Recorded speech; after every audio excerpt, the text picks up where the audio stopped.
दुनिया का पहला खरबपति इंसान अंतरिक्ष से बनेगा। ये दावा 2018 में अमेरिका के टेक्सास के सीनेटर टेड क्रूज ने नासा का बजट बढ़ाने को लेकर बिल साइन होने के बाद किया था।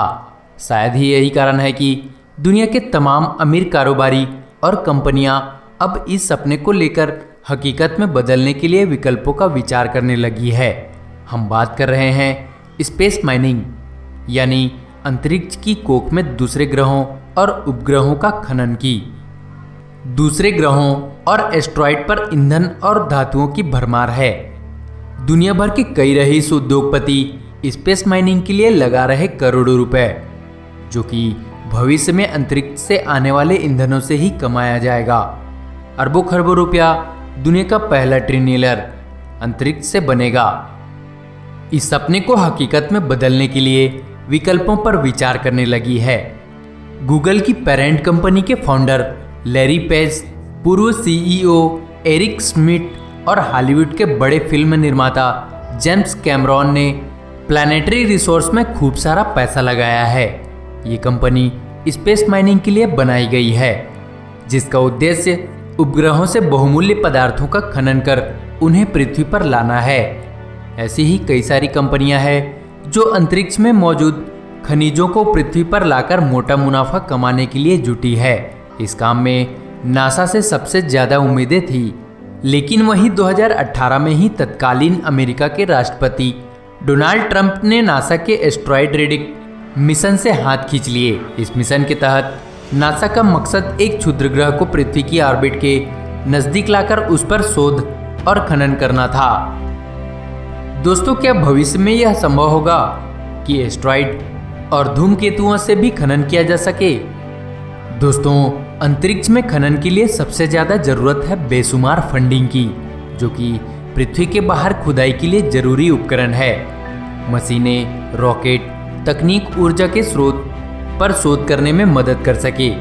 इस उद्देश्य की सबसे बड़ी ज़रूरत ही इसकी सबसे बड़ी चुनौती है।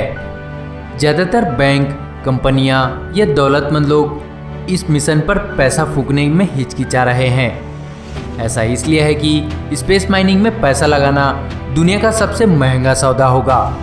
इससे मुनाफे की कोई गारंटी नहीं है। एक स्टडी के अनुसार किसी उपग्रह पर खनन करने की लागत $2.6 बिलियन है। आकलन लगाया गया है कि एक फुटबॉल साइज के एस्ट्रॉइड पर करीब $50 बिलियन की कीमत के बराबर प्लेटिनियम मिल सकता है। लेकिन इसके साथ ही तर्क ये भी दिया जाता है कि अगर एस्टेरॉइड के खनन से कोई भी पदार्थ अगर इतनी भारी मात्रा में पृथ्वी पर आना शुरू हो जाएगा, तो ना तो वह दुर्लभ बचेगा और ना ही बहुमूल्य। 1967 की आउटर स्पेस ट्रीटी यह कहती है कि कोई भी देश खगोलीय पिंड पर अपने मालिकाना हक का दावा नहीं कर सकता है। हालांकि इस ट्रीटी में ये नहीं बताया गया कि किसी भी खगोलीय पिंड के संसाधनों पर ही यही नियम लागू होता है। 13 अक्टूबर 2020 को 8 देशों Canada, Italy, Japan, Luxembourg, United state kingdom और अमेरिका द्वारा चांद के दोहन को नियंत्रित करने के लिए आर्टेमिस समझौता में भी इस मुद्दे को अनसुलझा छोड़ दिया गया है। अंतरिक्ष में खुदाई के लिए मौजूदा विज्ञान के नाखून कितने पैने हैं? इस सवाल का जवाब खगोल विज्ञान विशेषज्ञ अमारा ग्राफ्स ने दिया। अमारा ने फिजिक्स वर्ल्ड को दिए गए इंटरव्यू में कहा गया, हमें किसी एस्ट्रॉइड पर खनन के लिए अपने विज्ञान में और खुदाई करने की ज़रूरत है। वैज्ञानिकों ने टेलीस्कोप और स्पेस मिशन की मदद से एस्टेरॉइड के बारे में काफ़ी अध्ययन और डाटा एकत्रित किया है। हालांकि इस विषय पर सबसे अहम जानकारी जापान के हायाबुसा में मिली है, जो 2010 में दुनिया का पहला ऐसा स्पेसक्राफ्ट साबित हुआ है जो किसी एस्ट्रॉइड पर लैंडिंग कर सैंपल के साथ पृथ्वी पर सफलतापूर्वक लौटा है। दोस्तों, चुनौतियां बस यही नहीं रुकती। एक चीज़ जो किसी भी अंतरिक्ष खनन के मिशन को पूरी तरह प्रभावित करती है, वो है ग्रेविटी यानी गुरुत्वाकर्षण। गुरुत्वाकर्षण अंतरिक्ष में खनन के लिए कई सारी तकनीकें दिक्कतें सामने आती है। अंतरिक्ष में माइनिंग के लिए विशालकाय मशीनें और उपकरण पृथ्वी से एस्टेरॉयड तक ले जाने की लागत आसमान छू सकती है।